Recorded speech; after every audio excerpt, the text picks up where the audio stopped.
And if we're going to create environments, and I'm an environmentalist, if we're going to create environments that provide the atmosphere where people can embrace change, we must address the questions of fear.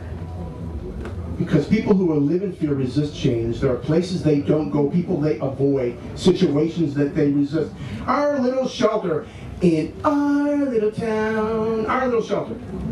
We serve the Appalachian, we serve 9 counties in the world of southern Ohio. We're seated in Athens. If you're not familiar with Athens, Ohio University has made the headlines lately for burning couches and punching horses because the bars closed too early. Anyway, students are getting reputations for new things. Anyway, Athens, Ohio is where our shelter is seated, and Good Works is our organizational name. Shelter is only one of the 9 different projects that we do. In each of these projects, I call them contexts. There are 4 elements in each of the contexts of the projects.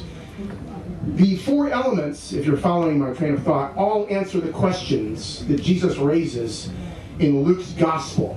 When he stands up in the synagogue and he announces these words, he says, "The Spirit of the Lord is upon me, because the Lord has anointed me to bring good news to the poor. He sent me to bind up the brokenhearted, to proclaim liberty to the captives, to proclaim recovery of sight to the blind." Do you remember this? Could I be the wrong? Did I make this up? Or? Yes. Anyway, the questions that come out of this are the questions that you and I need to wrestle with. Number 1, who are the poor? And maybe we need to rename them because at times the word "the poor" objectifies them. Number 2, what is the gospel? And number 3, how do we bring it? Or how do we bring him? These are the questions our ministry begins to wrestle with as we created 9 different contexts. And in each of those 9 contexts, there are 4 elements that answer the question. There are 4 elements that create the environment. The environment in which the good news, who is a person, can be translated. These are really simple concepts, but we work with them every day. Here they are. Number 1, relationships are at the center of every one of these concepts, not program. So it says, what's your program? Well, we have one, and this is you, not just me. If we have a program, it's integrity.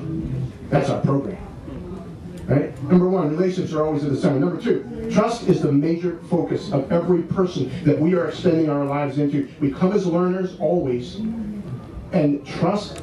So you act in ways that enhance trust instead of ways that diminish trust. Now we talk about power and our role in helping the poor, right? Because what kind of role do we want to have as we enter into, hey, got a lot of stuff, Mark, you get more stuff, I'll help you with the stuff. What kind of relationship do you and I want to have with the people that we're learning to love into the kingdom of God? Is a relationship based on a power differential? There is power, I know that. But not all of you here, with the exception of one, maybe run in shelters. So how do we determine what kind of relationships we want to have to build trust? Maybe it's not by title or professionalism. Maybe there's an ordinariness to our friendships, and I'm going to give you a handout in a few minutes called the continuum of maturity. Maybe it's the ordinariness of our friendships. A wise man once said, the prophet says, I have not given you projects who are poor, I've given you friends. So Jesus calls us to lay down our lives, and he wants our money, and he wants our car. Can I have a Corolla, Lord? And he wants our, you know what else God asks us for? He calls us to lay down our social life. Incarnation. Lay down our social life. Okay, just to review, everything is based on relationship. Trust is the most significant thing we work towards in every one of these relationships. Number 3, they all need a felt need. In our particular context here, providing shelter and food is being a felt need. We have another program that helps people get automobiles. We don't sell them, we don't give them away. If you have questions, you can ask me later.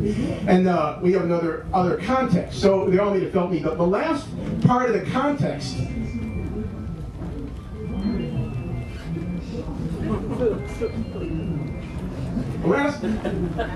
I see bells ringing.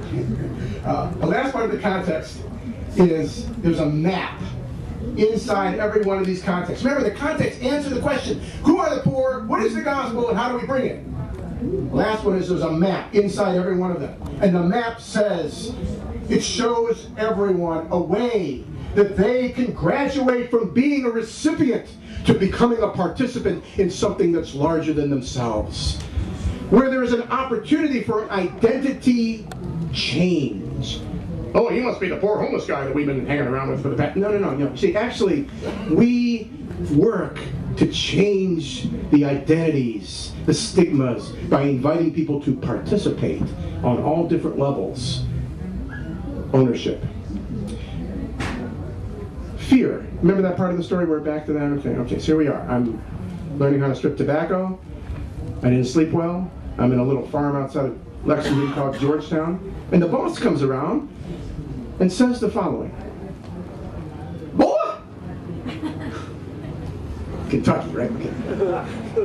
Now, don't be upset. I'm not trying to stigmatize anyone. Boy! What's wrong with you? Work a little harder, boy! And I was not that young at the time, if I'm correct. And he hoses, and he missed, because it's kind of dusty. And he hoses me. And I'm working hard at trying to learn how to put the right leaf there, you put the left leaf. You know, it's like, stripping. Anybody ever stripped tobacco? This is a new experience for me. And these guys next to me that stayed the night, they have something I don't have. It's called stamina. I'm tired. I want a break. I thought, don't they have like laws in this state where you can make a break? You know, there were no breaks. 4 hours on your feet. I decided I was too sick to continue. I asked for my morning wages. He said, no, you have to work all day to get paid. I said, okay, I'm learning. He gave me $5 for lunch, and I went to lunch. I ate a chili dog. It was a bad idea. I ended up hitchhiking back to town. I'm walking. I'm tired. A man comes up to me unexpectedly. I was not looking for this opportunity for my spiritual growth. He says to me, hey man, let me have some money. Now, most people beg differently than that. I guess he knew me from the night before. So I said to him, hey man, I don't have any money. I stayed where you stayed last night. I was lying. I had $1.50 left from the $5 lunch money the guy gave me. I walked away. He grabs my shoulder, physically pulls me back. He says, I said, let me have some money.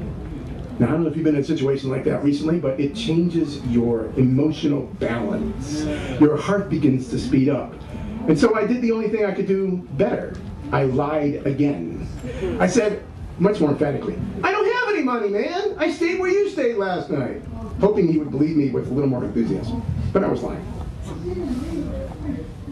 I walked away only to reflect on why my reaction was not consistent with my integrity.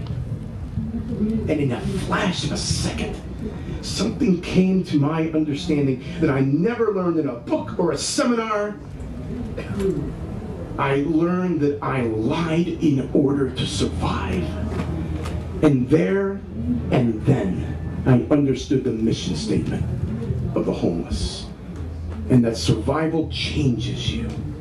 And desperation changes you. And that we in the middle class with resources and wealth have options. And so we have the luxury of the integrity based on options. These learning experiences have been wake-up calls for me. And so I go on. Charleston, West Virginia. I love Charleston, lovely place. My mom was born in Charleston. My uncle was a senator there for several years in the Kanawha. Anybody from West Virginia? Kanawha County. My grandparents owned a music store, and so I stayed in the shelter, and my buddy, I always pray for a buddy. My buddy was an unemployed pimp. How did this happen? His woman was locked up in the county jail. As you can see, he was unemployed. And so he showed me a side to Charleston. And I'm not going to exaggerate here. This is true. I have been to Charleston 50 times in my life, right? I never saw a side to Charleston that this guy showed me. But he actually couldn't stay in the shelter. He wasn't able to get around the problem that I had to face. And when I said, I need a place to stay, they said, do you have ID? I said, no. And by the way, it's harder now if you don't have ID to even get inside shelters anymore. The last experience I had in Cincinnati, Ohio, this was the city mission. I just wanted to eat dinner. They would not let me in the door until I gave them my Social Security